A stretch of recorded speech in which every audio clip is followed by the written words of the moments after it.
یہ جذباتی باتیں ہیں جی، قرآن تو ایسا نہیں کہتا۔ قرآن تو یہ کہتا ہے کہ اگر آپ کا کسی قوم کے ساتھ معاہدہ ہے اور اس کافر قبیلے نے مسلمانوں کو قتل کر دیا ہے تو آپ ان کے ساتھ معاہدہ نہیں توڑیں گے۔ چند مسلمانوں کے پیچھے آپ سارے مسلمانوں کو تو نہیں اسٹیک پہ لگائیں گے۔ سورہ نساء پڑھ کے آپ دیکھ لیں، ان لوگوں نے قرآن نہیں پڑھا ہوا۔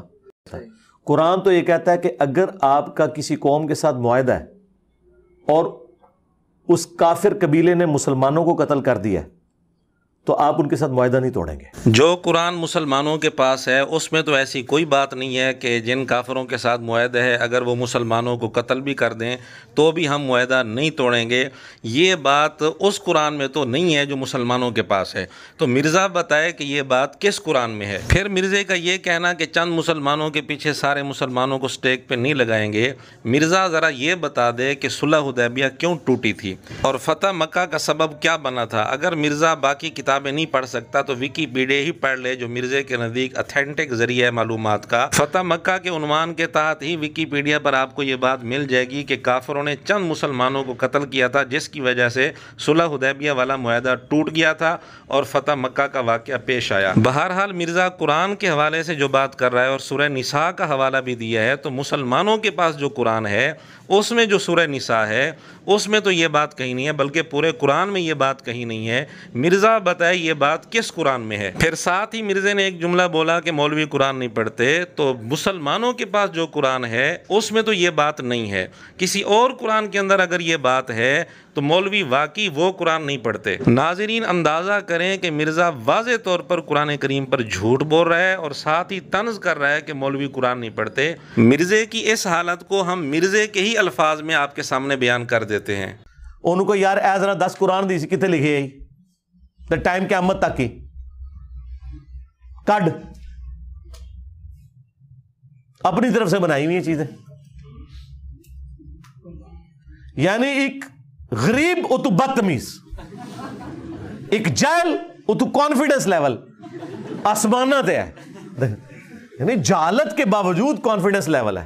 مرزے کے یہ سارے ڈائیلاگ ہم مرزے کو ہی گفٹ کرتے ہیں۔ ہم بھی مرزے سے گزارش کرتے ہیں قرآن کا نام لے کر، سورہ نساء کا نام لے کر مرزے نے جو بات کی ہے ذرا دکھائے تو صحیح کہاں لکھی ہے۔ تو مرزے کے اس ڈائیلاگ کا سب سے بڑا مصداق خود مرزا ہے، ایک غریب تو بدتمیز، جہالت کے ساتھ کانفیڈنس لیول آسمانوں پر۔ قرآن میں اللہ کے بعد سب سے زیادہ نام جس کا ہے وہ شیطان ہے، کسی پیغمبر کا بھی نام نہیں 3 دفعہ آیا۔ ہاں سارے پیغمبروں کے نام جمع کریں نا، جتنی دفعہ ریپیٹ ہوئے ہیں اس سے زیادہ شیطان کا نام آیا ہوا ہے، تو آپ کو نکال سکتا ہے اس کو، حقیقت ہے ایک۔ مسلمانوں کے پاس جو قرآن ہے اس میں تو ایسی بات نہیں ہے کہ شیطان کا نام سارے انبیاء سے بھی زیادہ ہو، نعوذ باللہ، بلکہ شیطان، شیاطین، ابلیس یہ تینوں لفظ ملا لیے جائیں تو بھی اکیلے موسیٰ علیہ السلام کا نام زیادہ دفعہ ہے، جبکہ مرزا کہہ رہے ہیں کہ سارے انبیاء کے نام جمع کیے جائیں تو بھی شیطان کا نام زیادہ دفعہ ہے۔ کتنا بڑا جھوٹ ہے۔ اب مرزا بتائے کہ اس نے کس قرآن کی بات کی ہے۔ اگر مسلمانوں کے قرآن کی بات کی ہے تو اس نے جھوٹ بولا ہے اور اس جھوٹ پر مرزا اعلانیہ توبہ کرے۔ اگر کسی اور قرآن کی بات کی ہے تو مرزا اس کی بھی وضاحت کرے۔ اس حوالے سے میں نے ڈسکشن کی ہوئی ہے، اور اب جو میتھمیٹکس کے شوقین لوگ ہیں انہوں نے قرآن کے اندر سے بہت کچھ نکالا ہے کہ قرآن میں جو آسمان کا لفظ السماء آیا ہے نا جتنی دفعہ، اتنی دفعہ الارض آیا ہے۔ یہ کتنا بڑا اس نے اتفاق ہے۔ اس کا مطلب ہے کہ اگر کہیں پہ کوئی ہیرا پھیری ہو تو پکڑی جائے گی۔ مسلمانوں کے پاس جو قرآن ہے اس میں السماء کا لفظ 120 سے بھی کم مرتبہ ہے، اور الارض کا لفظ یعنی معرف باللام 440 سے بھی زیادہ مرتبہ ہے۔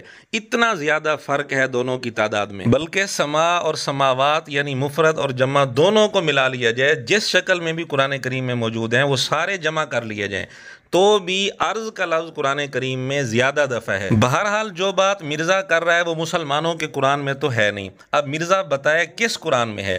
اگر مرزا نے مسلمانوں کے قرآن کی بات کی ہے تو اس نے جھوٹ بولا ہے، مرزا اعلانیہ توبہ اور رجوع کرے، اور اگر کسی اور قرآن کی بات کی ہے تو مرزا اس کی بھی وضاحت کرے۔ وہ دوسری جو آج کل یہ سیلمگیر بنتی ہیں کہڑی ہیں وہ پھوڑ جنہوں کہتے ہیں، ہاں دب، عربی میں لفظ دب ہے، یہ عربی لفظ دب کا ہے۔ دب عربی میں کہتے ہیں گھاس کو، یہ عربی کا لفظ ہے، قرآن میں بھی آیا یہ لفظ دب۔ ٹھیک ہے نا. مسلمانوں کے پاس جو قرآن ہے اس میں تو یہ لفظ نہیں ہے. اگر مرزا نے کسی اور قرآن کی بات کی ہے تو اس کی وضاحت کرے, اور اگر اسی قرآن کی بات کی ہے تو مرزا نے قرآن پر جھوٹ بولا ہے, اعلانیہ توبہ کرے, رجوع کرے. ان 4 مثالوں سے یہ بات ثابت ہوگی کہ مسلمانوں کا قرآن اور ہے, مرزا کا قرآن اور ہے, اور یہ جو ہم نے بات کی ہے یہ مرزا کے ہی انداز میں کی ہے. مرزا اب تک یہ شور مچاتا رہا, نعرے لگاتا رہا, کتابوں کا خدا اور بابوں کا خدا اور کتابوں کا دین اور بابوں کا دین, اور تو اس کے انداز میں اگر بات کی جائے تو بات اسی طرح بنے گی کہ مسلمانوں کا قرآن اور ہے, مرزا کا قرآن اور ہے. اور یہ 4 مثالیں جو ہم نے پیش کی ہیں, مرزا نے ہمارے علم کے مطابق اب تک کسی ویڈیو میں اعلانیہ توبہ اور رجوع نہیں کیا.